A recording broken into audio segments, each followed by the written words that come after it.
Hi, good morning, everyone. Thank you, Ed, for inviting me to share with you some tips on how to publish your paper. For my presentation, I'd like to share with you my key takeaways from a conference or webinar I attended on September 28th on how to publish or how to avoid rejection.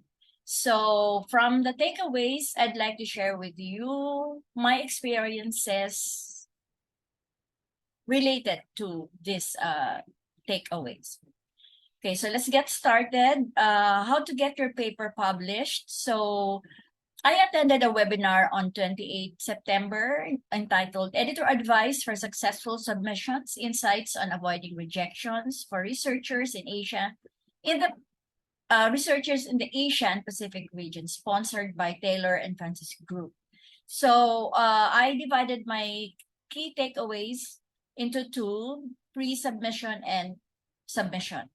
Now, under pre-submission, my key takeaways were novelty and relevance, rigor and ethics, clarity of presentation, and contribution to application.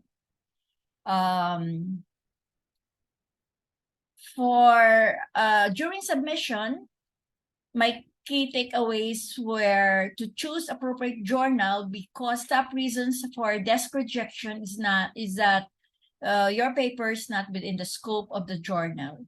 And of course, once you pass through desk review, you need to address comments logically. All right, so for novelty, so you have to answer the what question, and for relevance, you have to answer your so what question. Now, the first source of idea for me were call for papers for conferences in journals. And so I have published several under this source of ideas. And then, of course, the second one would be from my networking.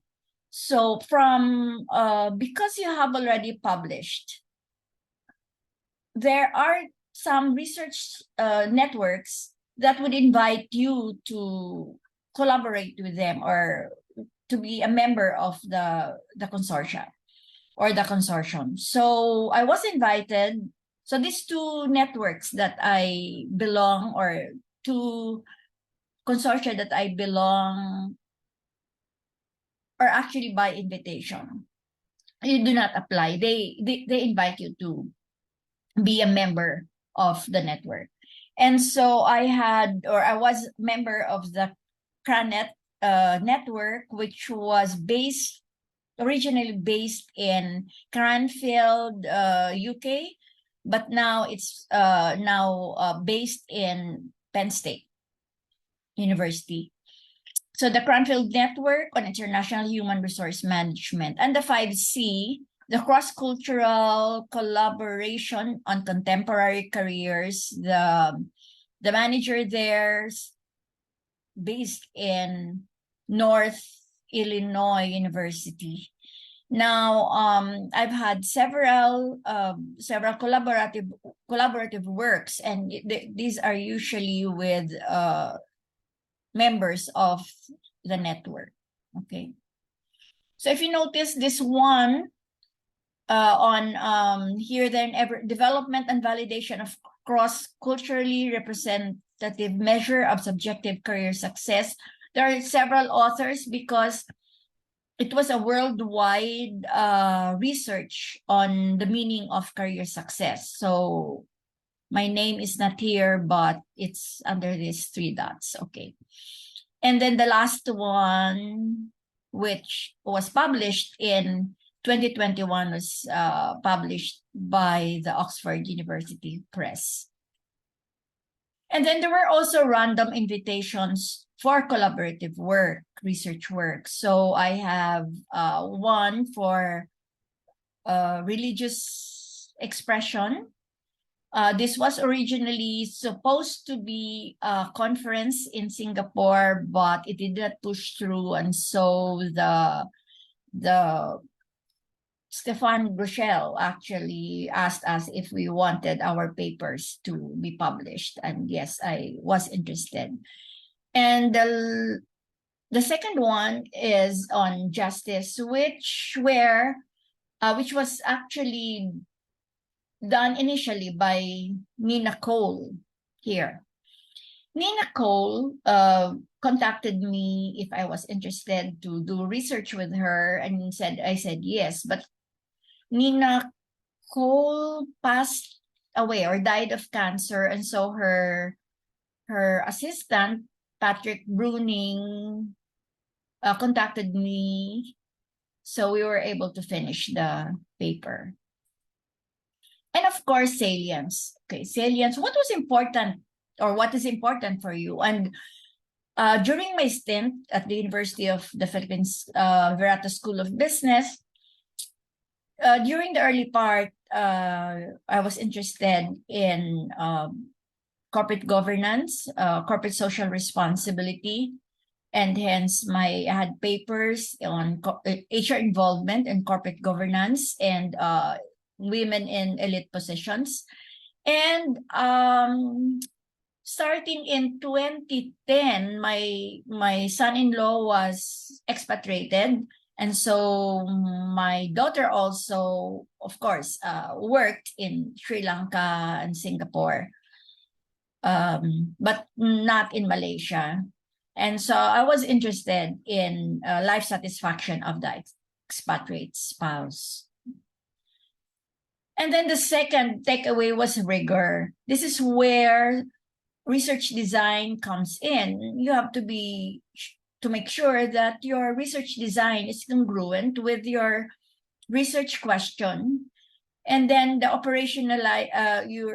your variable should be operationalized, and measurements must be valid.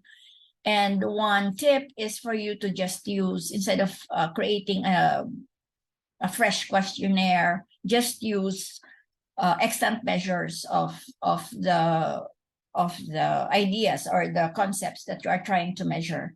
And of course, you have to make sure that your models are appropriate for the research question, or statistics are appropriate or should answer your research question. And of course, editors look for ethics. Was your research done ethically? The third takeaway is clarity. Editors look for clarity. So not just in the conclusion, not just in the abstract, but everything. So abstract, introduction, objectives, your conclusion. And what I did was always have my paper edited. So I would contact some editors from UP Press or my friends to edit my work. And then they're also concerned with correct format and structure, and these are usually prescribed by the journal.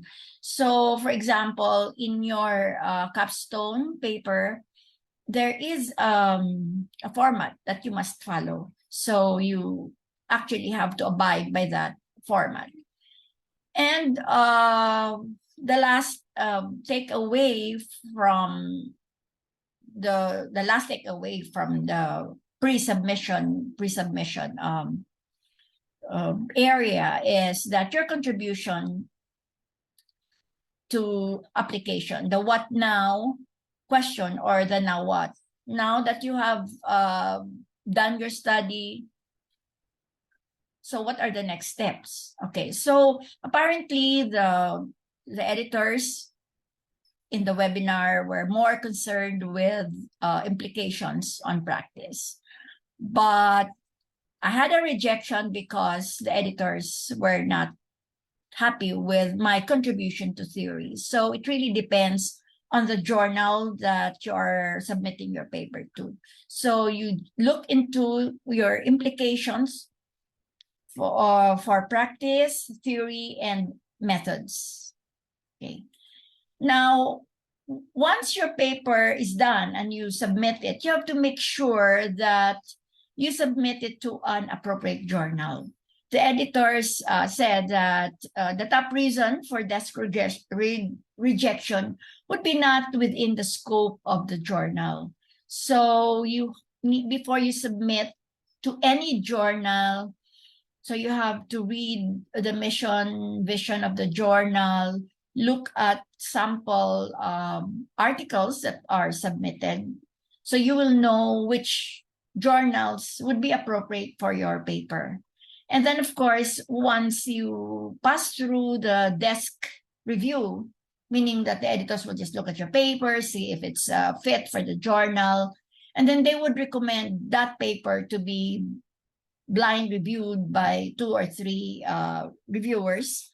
And so once the review is handed to you, you have to address comments logically.